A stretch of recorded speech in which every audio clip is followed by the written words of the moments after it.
All right. Hi. Welcome to episode number what? Number 3 or number 4? Number 3 or 4 of relationship strategies with Danny and Schmanny. and Frannie. Today, In case you don't know us.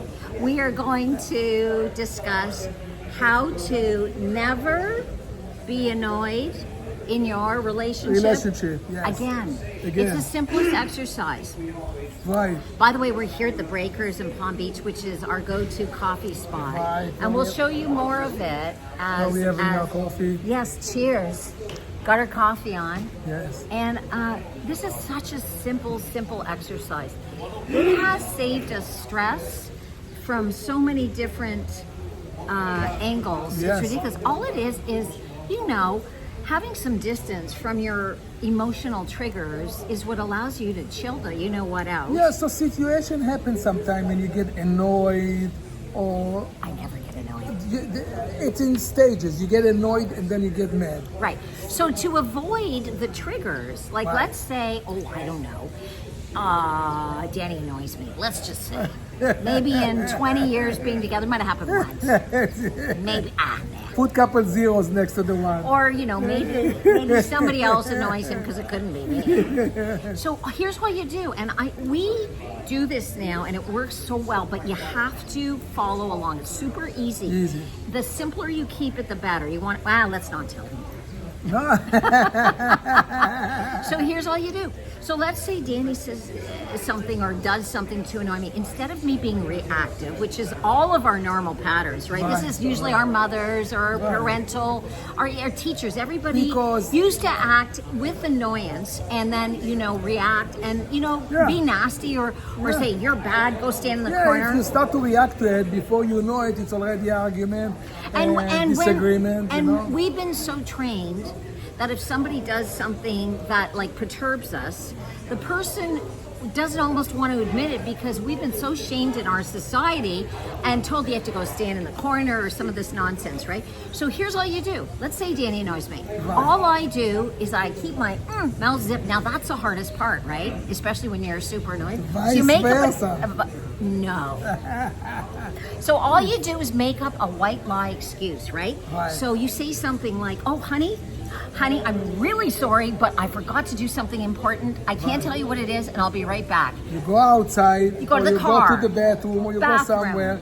Go for a walk. Your phone. Just say, don't talk to me for a second. I have to handle this thing, or I'll forget. Everybody have his phone. You take your phone. And you go. Best thing you can do is go and you do shmoomba, which those of you who follow me know is Zumba with a twist. You raise your emotions, your dopamine, your oxytocin, all of that from dancing. You let yourself feel. But if it's guys over there, they're not going to do shmoomba. Guys, you get annoyed. I know some guys that shmoomba with the best of us. You're about to open your mouth and say something that will change the energy in the room and create. Right, I'm sorry, if you're a guy, go and get an axe and chop down some trees. You take your phone and you say, excuse me, darling, I need to go outside, I need to go to the But I want to go back to I need to go to the car. Zumba because it's not for women or men or anything. All it is moving to music. So if you don't have an opportunity to dance, you put on some high vibe music, go for a walk, go for a run, go for a bike ride, but listen to some high vibe music. Try to forget about it. That's the hardest part, is to forget about it. And because you know why? Because you think, I'm never going to be able to justify why that person did something wrong. Okay, so step before the justify, before you go away, as soon as you walk away, before you start thinking about forgetting about it, you're still in the mood of argumental. You want to talk about that point that you just saw that got you annoyed. You're still in that mood. You walk outside, you take your phone, you start talking to your phone why you are moved, why you are annoyed, what's the problem, what you want her to read. You talk to the phone in a way that you think about she is going to read it after and see what's the point. So these are both options, but here's the thing. If you do it immediately, and we've done both, we've gone out and we've, changed our temperature by shifting to high vibe music or going for a walk or whatever Danny does, go chop some trees. But the point is this, if you talk into your phone right away, you're still going to be on high trigger, which is cool. Here's the thing. you're going to want to clean it up when you calm down. So Right. I did this the other night. I got up. There was something that I was, stuck in my craw, as Esther Hicks would say. And, I spoke it, but I cleaned it up and cleaned it up. So by the time Danny read it, which is not the next day first thing in the morning, you want No. to do this as kind of at a really night. By that Right. time, you're going to have cooled off. Right. Because here's the thing.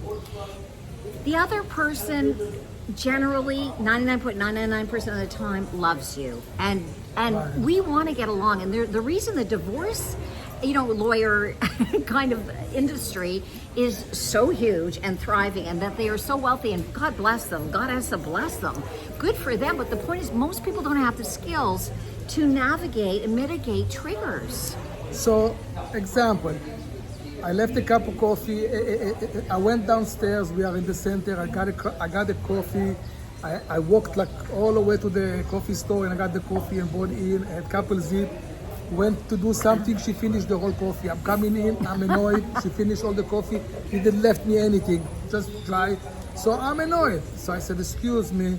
I'm going outside." I'm taking the phone and I said, "Dear love of my life, that I'm going to serve you with divorce papers that tomorrow. coffee, I was counting on it to drink some of it because I went outside to do something and I thought in my head when I'm coming back I have coffee waiting for me. So as soon as I came back it was no coffee, so I got annoyed. So you have to understand my point. If I'm leaving coffee behind me, I would expect you to drink some of it and leave some for me. Now, to he think. hasn't given me that note yet. He would normally give it to me tomorrow. Right. But now I know that he was pissed off at me, Right. and I'm really, really So- annoyed, and I'm going to defend. No, I'm kidding. By me But- talking to the phone, I take my annoyingness and anger and whatever I have in my head on the phone, so I'm coming down automatically. And when I'm coming back, I don't show her the phone right away. I wait for a moment where the it's next day. next day, or Yeah. let's see later in dinner time when when we are calm and I want to bring the issue. I can tell her, Frannie, I would like you to read that. She read that. We're talking about So it. it's the same belief that people used to write letters and not send them. But here's the thing, you might have to rewrite your letter or your text. You're speaking on the phone, and a great thing to do, by the way, is Facebook private messenger. Yes. Speaking of, but Or you want to WhatsApp. make it, you want to know, because WhatsApp records your voice. The private messenger actually types it out, and you don't have to type. But you want to make it as succinct as possible. So in my case, if I'm triggered or heightened, it's going to come out a little bit ferocious. And then go back to it and see how you can say it in the quickest, most succinct way, encapsulate what you're going to say so the other person gets it. And generally, Danny would give me, for example, just to match what he said, maybe it would say, honey, it really bothered me and I felt disrespected that you drank my whole coffee. Is that how you felt? Yeah. So what I'd say is sweetheart, I don't have to drink your whole coffee in the future. I'm really sorry. That's not a problem. I can handle that. And so right away, We diffuse it. it's diffused, and Danny feels what? Yeah, calm and diffuse from Respected, the I would think. I mean, I don't mean to put words in But your mouth, think but I about did. it for a second. A lot of people that are getting divorced, I would say maybe 80 or 90% of it, unless somebody fool around Yeah. on each other, it's money problem. A lot of the problem between couples are money problem. So think about it, at that moment when the money problem, It could be sex problem, it could be money. It doesn't matter what it is. the same moment that the problem Yeah. comes up, Yeah. it's very hot and it's very this People way. are hurt or This triggered way. or angered Right. or like Danny says, Right. this way. So if you take it in the totally phone true. and you see your partner a couple hours later Yeah. when you relax, a glass of wine and dinner or something. I think the next day or is the, what or we the do. next day when we wait. Yeah, we wait. We have a coffee the next It's day. smartest. We tried a right. few hours later. We tried over canapes. It doesn't work. You want the distance. The whole idea is being, hindsight is 2020. It's the whole concept. It really has to do with having distance, so it changes your perspective, and you And it changes realize the energy. So getting when you upset talk is about not it worth next, it. when you talk about the next day, and she or he read what they have to say, and we talk about it and solve the problem the day after with a different, better energy, not this energy. So by the calm way, energy, nice energy. this works really well for single people too. Seriously, Yeah. if you did something, you're like, shit, why did I do that? Instead of self-flagellating and being unkind to yourself, if you have to, just go, go for a walk, go for a dance, Right. go for a bike ride, and talk about it into your phone and make a deal with yourself, a date with yourself, Right, that you're exactly. not going to look at it until the next day. Because I think that the lack of kindness in our world is something save that on we it. can repair. We can save on a lot of divorces. We can get those divorce lawyers out of business. I don't want to get them out of business. A lot of them donate a lot of their money to good causes. But That's not. I'm not stati- interested in making anybody wrong. What I'm interested in is providing solutions for people. The statistic today that what we heard recently, Yeah. the divorce rates are 50%.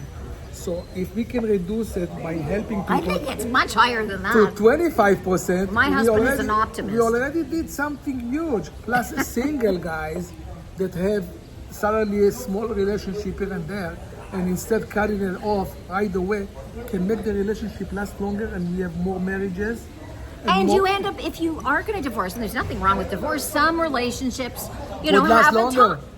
some relationships have a timeline that ends at a certain shelf life. And if you can end your relationship with grace and be friends, I mean, it's not so easy to do, but this may be a way around it. So we love you so much. We love you, and we want you wanna to wrap know it that up. we figure it out because we have the experience that we had, and that's how we figure these things out. We had a couple times and we figure things out, and that's why we came to the conclusion that it's working, because we tried and saw that it's working. That's why we bring it to you. So whatever experience we're bringing in the relationship series that we had is from our experience. We're raw. We're vulnerable. We're real. It's true. Like, It's true. So we've been married for 18 years and 20 years together. It feels like And, 200 years. And I'm just going What? to talk about my feelings about what he just said into the phone and make him read it tomorrow, because that was very hurtful. And, what But I'm you know what saying, I'm it feels like saying, though. 200 years. We are so connected. No, it's that old joke. We are so connected that it feels like we are together 200 Yes, years. but wait, you don't want to waste time being triggered and unhappy when you can have so much more joy, allowing so much more genius creativity together. So, we love you so much, and let us know what your feelings are in the comments, and we'll be back next Wednesday. Somewhere else, somewhere different, somewhere Yeah, nice. maybe over there on the other sofa, Yeah, all somewhere the way nice, over somewhere there. different, somewhere nice. We love you. We love you. So much joy. So much joy.